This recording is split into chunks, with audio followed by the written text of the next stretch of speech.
of New York. She's in Rochester, New York, and on Capitol Hill, Congressman Tom Cole of Oklahoma. Good morning and welcome to you both. Good morning. Good morning. Good morning. So, Congressman Cole, I don't know if you heard Ted Rowland's report, but some of the comments from voters in Gary, Indiana, he describes the government right now in Congress as hideous. He described it as disgusting. We had to beep out the other adjective. So when you hear things like that, it's got to hurt. Does it propel lawmakers to get something done, to sit down and try to end this partial government shutdown?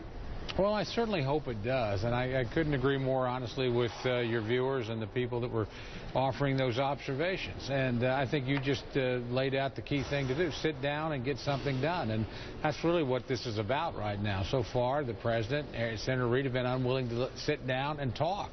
We sent them multiple proposals. Finally, we said, well, let's just sit down and have a negotiation. Speaker made it abundantly clear on Sunday. I'm waiting for a call. Be happy to visit with the president at his convenience. So I think the sooner negotiations begin, the quicker we can do what, frankly, everybody knows needs to get done. Everybody knows negotiations are not going to start soon. And with all due respect, Congressman Cole, every congressman I ask this question of says, I know people are disgusted with us.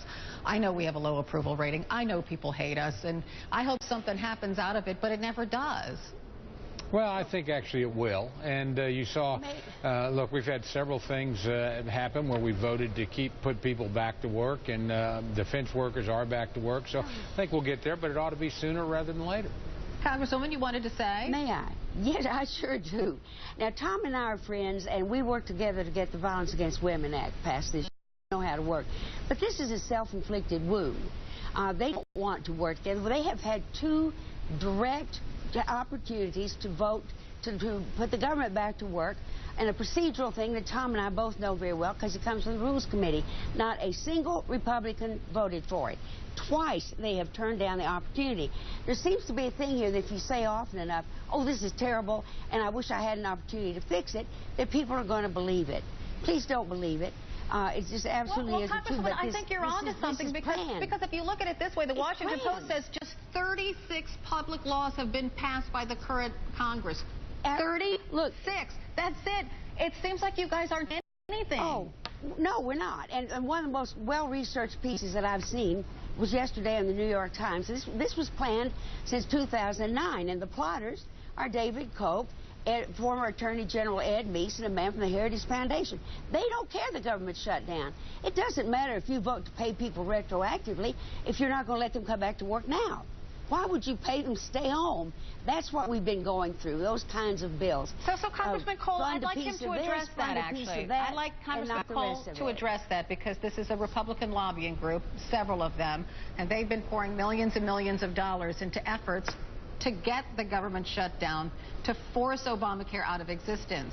It's all for health care, you're right. It's all for health care. Is that why our system is broken, Congressman Cole? No, I don't think so. First of all, I don't think there's some deep, dark plot here and some sinister conspiracy that goes back to 2009. Really? I don't think so. Look, I think if the president, if you allow me to finish my point, I allowed you to finish yours. If the president and Harry Reid will just simply sit down at the negotiating table, I think this thing could end tomorrow.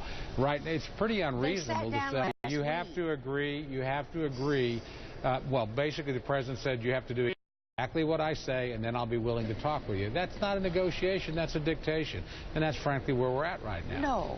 No, it isn't. That's not where we are right now. I really hope, I think America understands where we are right now, but if you don't, let me tell you that 800,000 people are not working, but they're going to get paid for it later. They've opened a piece of this and a piece of that as they attempt to get the kind of government that they want. Not the kind of government that people need and the people are accustomed to having.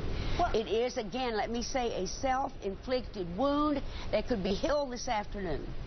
Well, Congressman, address this piecemeal. I mean, I know that the House voted unanimously to pay to make sure that government workers who are furloughed will get back pay eventually. But passing bills like that is sort of like offering every American vanilla ice cream because everybody pretty much likes it. So there's no.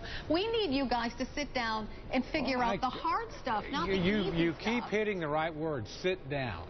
That's all we're talking about. Sit down and negotiate. Well, let's let the House half sit those down, 800,000 half those 800,000 people back to work, and that was done in a bipartisan fashion. I don't see why there's a big problem in putting others back to work.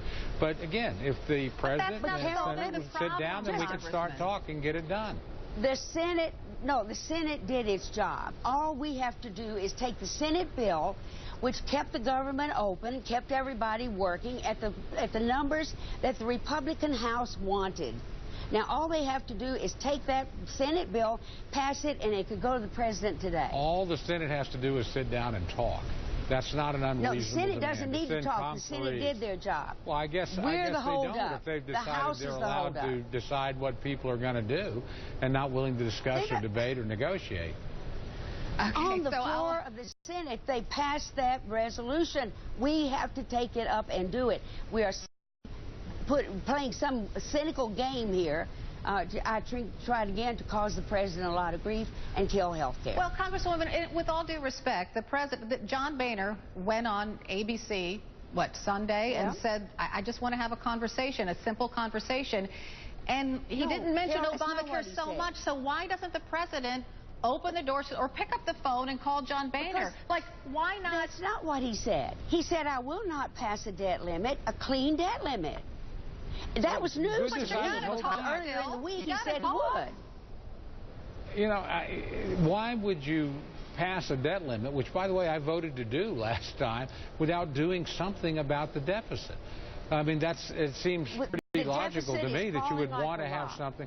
Well, it's not. It's $700 billion. I'm glad it's down. And part of the reason why it's fallen is because we negotiated. That's because we negotiated last year, in 2011, and arrived at a deal. We're saying we should do the same thing again now. But $700 billion is not a low deficit. Yeah, well, we're going to have to leave it there because, see, we're just talking about the same stuff. And I guess this is kind of the conversation that goes on in the House of Representatives. And you're all just talking in circles. It's tougher when you live with it. Yes. I bet it is. Congresswoman Louise Slaughter of New York, Congressman Tom Cole of Oklahoma, thank you so much for joining me this morning. Thank you. Still to come in the news.